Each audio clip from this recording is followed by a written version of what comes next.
Tentative de résolution dans les conditions du direct d'un exercice de synthèse booléenne d'un cours de licence. Alors, l'énoncé est le suivant. Donc ça parle de code de Gray. Les codes de Gray, c'est des codes tels que quand on passe d'un code au suivant, vous voyez, il n'y a qu'un seul chiffre, un seul bit qui change. Et donc, bon, au niveau dépenses énergétiques, c'est pas mal. Voilà, on peut vérifier que c'est le cas dans tous les cas. Donc si on les numéros de 0 à 7, on a des codes de 0 à 7 là, qui représentent les nombres, mais c'est pas codage binaire ou pur ou complément à 2, c'est un code de Gray spécial. Donc on veut réaliser la fonction n donne n plus 1 pour ce code de Gray. Donc il va falloir avoir un petit circuit combinatoire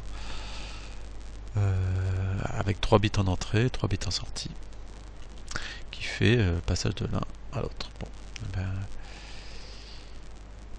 allons-y, essayons. Donc je prends 3 entrées. Donc j'utilise Logisim que je connais pas bien, je préviens tout de suite. C'est l'une des premières fois que j'utilise. Donc 3 sorties, ça va être mes 3 chiffres en sortie.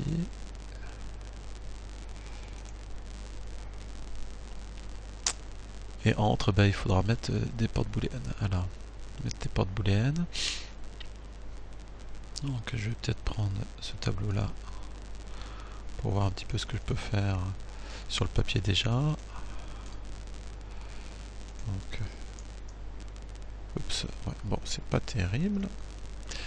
Bah, c'est pas grave, hein, on va partager la fenêtre. C'est les conditions du direct.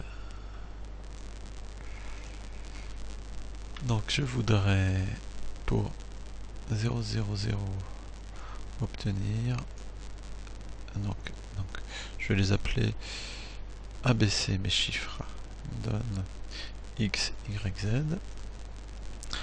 Donc 0, 0, 0, là c'est des 0,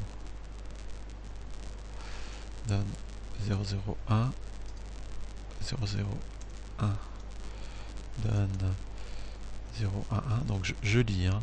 Le 0 donne 0, 0, 1, le 0, 1 donne 0, 1, 1, et ainsi de suite. 0, 1, 1 doit me donner 0, 1, 0, 0, 1, 0 doit me donner 1, 1, 0, le 1, 1, 0 doit me donner 1, 1, 1, le 1, 1, 1 doit me donner... Donc là je suis en train de faire la table de vérité de ma fonction. 1, 0, 1, le 1, 0, 1 doit me donner 1, 0, 0, et si je veux boucler, 1, 0, 0 doit me donner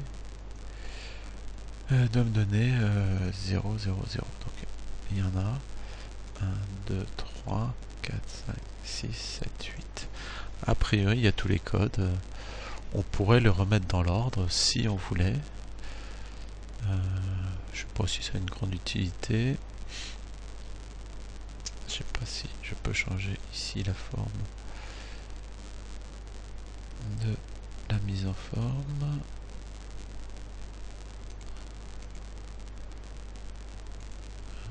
On explore.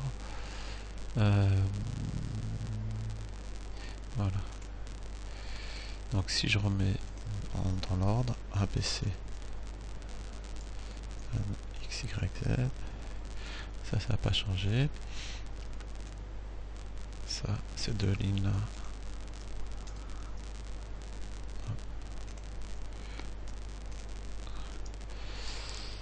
Après, d'habitude, c'est 0, 1, 0. Voilà, après 0, 1, 1. Pour avoir le tableau tel qu'on l'entend standardement. Fin de manière standard. 1, 0, 0, puis ça permettra de faire une vérification qu'on n'a pas oublié quelque chose. 1, 0, 1. 0 et 1, 1, 1. Voilà, 1, 2, 3, 4, 5, 6, 7, 8. Ok. Donc, le X, il va être la somme de... donc, on prend la première colonne, on regarde là où il y a des 1. Donc, ça va être la somme du cas où on a A et C à faux et B à vrai. Du cas ici, du cas là, et du cas ici. Bon, bah, on va commencer. Hein. On va peut-être pas tout faire, hein, parce que ce sera un peu pénible, mais il faut au moins commencer pour montrer la méthode. Donc, je disais que c'est la somme de 4 termes pour le x. Donc, le x, si je mets un peu plus loin, on pourra voir tout à la fois.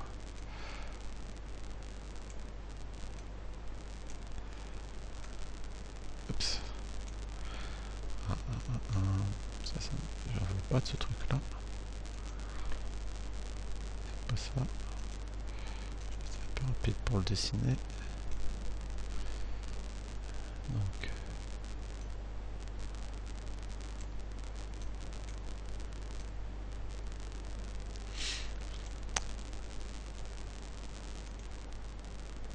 je vais pas pouvoir avoir les deux à la fois. On va essayer. Alors, est-ce qu'il a un bon CTRL Z? Voilà, c'est mieux. Jusque là, ça va. Jusque là, ça va. On va rajouter des labels. Donc ici, peut-être qu'on peut le mettre directement sur les portes. Label. Donc A, B, C, X, Y et Z. Donc je disais, le X sera le résultat d'une porte à 4 entrées. Alors, number of input, j'espère que c'est input, parce qu'on voit plus bien ici. Ouais, voilà, input 4. Premier input. Donc, 0, donc il faut produire. Alors, comment on va s'organiser pour avoir les choses proprement? Pour peut-être les mettre comme ça plutôt. Donc, avec un fil et tous. Si on pouvait les mettre tous, donc facing south. Voilà. Donc un fil qui aura la valeur positive et un fil qui aurait la valeur négative. Alors si je peux, pareil, orienter sud. Voilà la valeur négative. Il faudrait faire la même chose pour les autres. Voilà. Est-ce qu'on s'amuse?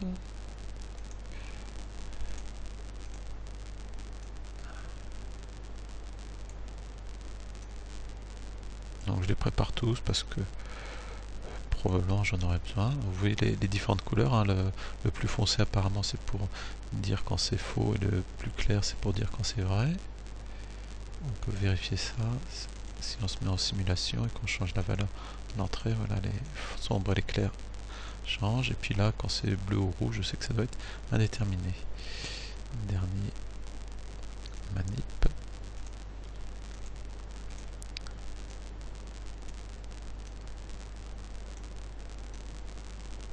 Voilà, j'ai commencé. Donc, le premier 1, ici, ce 1 là, donc il faut que ce soit faux pour A, vrai pour B, faux pour C. Donc je mets une porte E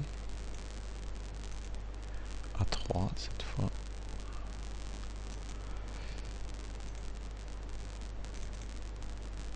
Qui prend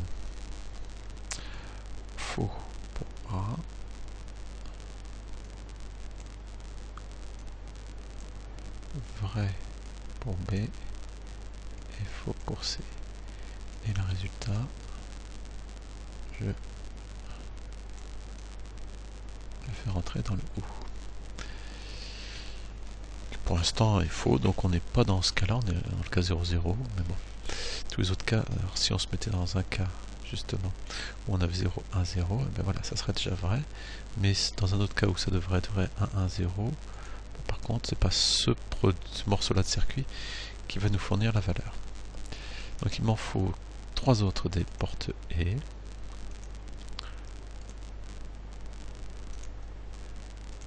Pour faire les 3 autres produits. Alors, peut-être qu'on va en prendre un peu moins. Peut-être faire des petites simplifications. Par exemple, celui-là, on va le prendre tel que, mais là, en fait, que le dernier bit soit 1 ou 1 0, c'est pas nécessaire de le savoir. Donc là, 3 portes. 3 entrées, pardon. Donc pour ici.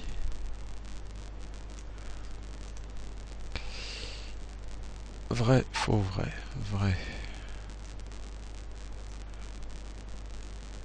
Faux. Vrai. Puis la dernière porte, donc 2 entrées seulement. Parce que le dernier bit compte pas, donc à partir du moment où A et B sont vrais, c'est pas au bon endroit. Et B, que je ne me trompe pas, sont vrais. Et donc, ce que j'avais prévu ici, là-haut, pour 4 entrées, alors on va le mettre à 3 entrées au final. Voilà, pas de chance, ça l'a déconnecté. C'est pas comme ça que je voudrais faire, non plus.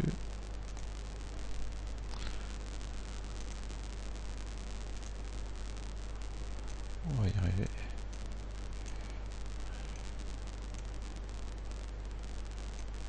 Et justement, dans le dernier E, c'est celui que j'avais placé là-haut pour voir. Donc maintenant, pour vérifier que le X est bon, on peut faire varier les 4... pardon, les 3 bits là-haut, vérifier que c'est bien la bonne table au niveau du X. Donc 0, toujours 0. Là c'est 1, ici le 1. 0. 0 ici. Et puis on arrive à un des 1. Pardon. 1 encore. Et 1 toujours. Voilà. Bon ben pour le Y, il faudrait faire la même manip, hein, c'est-à-dire mettre une porte OU et puis un certain nombre de et pour que les 1 ici, 1, 2, 3, 4 soient mis, et pareil pour le Z. Voilà pour la synthèse.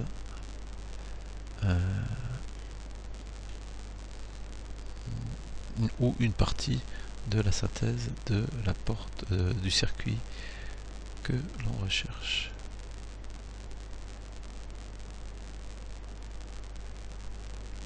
Alors, la suite de l'exercice. Donc on suppose que ça c'est ça marche. Alors on va tricher, hein, mais pour tricher on va mettre en pause. Je vais faire le reste du circuit puis on revient. Fin de la pause. Donc on a rajouté un petit peu de circuit puis on peut vérifier, hein, en suivant. Donc 0 0 donne 0 0 1. Puis je me suis pas 0 0 donne 0. Donc 0 0 0 donne 0 0 1. Les 0 0 0 donne 0 0 1. Puis en regardant les deux côtés, donc 0 1 1, puis 1 1 0, puis 0 1 0, puis 0 0 0, puis 1 0 0, puis alors après 1 1 1, puis 1 0 0 1. 1 0 1. Donc j'ai nommé ce circuit là plus 1, j'ai défini une représentation graphique en mettant d'un côté les entrées ABC, X, Y, Z. Maintenant je vais faire la suite de l'exercice. La suite de l'exercice, il faut, à partir du circuit précédent, il faut un circuit séquentiel qui compte à la manière de Gray, donc avec initialisation. À 0, on doit donner donc la valeur 0, puis au temps 1, on doit donner le codage de 1, 0, 1, puis après le codage de 2, c'est-à-dire 0, 1, 1, et ainsi de suite, ainsi de suite. Alors, revenons à notre circuit. Donc on va faire ça sur une autre page. Donc le compte. On reprend notre circuit. Voilà, quelque part. On va avoir besoin d'un circuit, d'un fil pour initialiser, pour mettre à 0. Et puis grosso modo il faut une boucle qui des sorties reviennent aux entrées avec en intercalant une bascule, memory plutôt, voilà, bascule, voilà, une bascule D, bascule D, voilà, enfin il faudra une bascule pour chacun. Et pour rentrer dans la boucle, alors on pourrait mettre un multiplexeur, là c'est juste un signal d'initialisation, donc on va mettre juste un et pour dire que cette initialisation qu'on met à 1 initialisation, donc on va l'appeler init.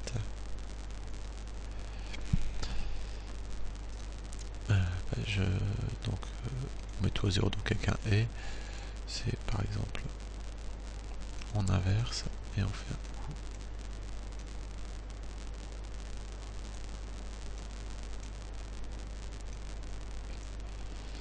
Voilà, et la sortie de la bascule.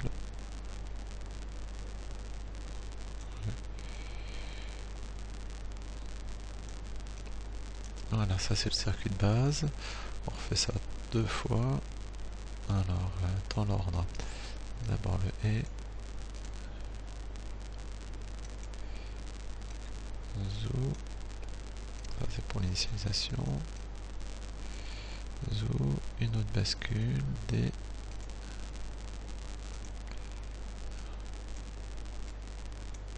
Voilà.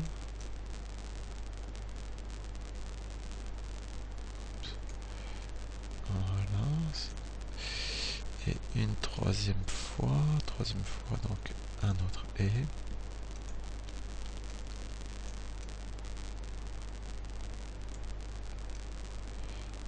Initialisation s'il y a besoin.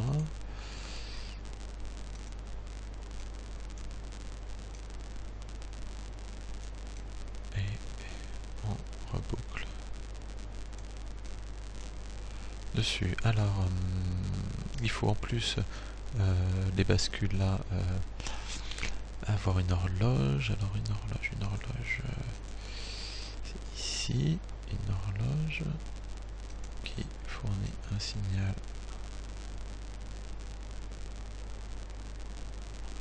jusqu'en bas. Voilà, pour chaque bascule. Ce qui fait que quand l'initialisation est à 0, pardon, est à 1, donc là on a un 0, 1, 0, 1, 0 en entrée de 3 et donc ça fait des 0 en sortie. Et là, donc si on met l'horloge, si on clique sur l'horloge, ça enregistre la valeur 0 dans les 3 bascules. Puis maintenant, si on a fini l'initialisation, donc l'horloge, donc on part du temps 0 avec la valeur 0, premier top d'horloge, on passe à la valeur donc 0, 0, 0, 0, 1 au deuxième top d'horloge, donc et se prépare la valeur suivante 0, 1, 1, c'est comme prévu. Au deuxième top d'horloge, on passe à la valeur 0, 1, 1, et puis se prépare la valeur suivante qui est 0, 1, 0, ce qui est bien cela, 0, 1, 0, 0, 1, 0, puis on continue, on peut le faire même en laissant le circuit tourner tout seul. Et on voit donc à un moment donné, il n'y a qu'un seul fil qui varie. Ce fil-là, il a varié. Celui-là, il a varié seulement. Celui-là seulement. Donc, et on passe tous les nombres, 8 nombres, entre celui-là qui est donc 1, 1, 1. La deuxième, celui-là qui vaut 0, 0, et puis tous les autres. Donc 0, 0 et 1, 1, 1, ils sont pas très loin, en passant par là, 1, 1, 1. Il arrive à 0, 0, puis après, oups, il faut pas que... Voilà, et on peut aller plus vite, on peut re-initialiser. Voilà, si on initialise au bout d'un certain temps, le circuit se remet à 0, bon. Et puis on peut relâcher le circuit pour qu'il refasse le calcul. Voilà pour la deuxième question, d'un petit circuit séquentiel.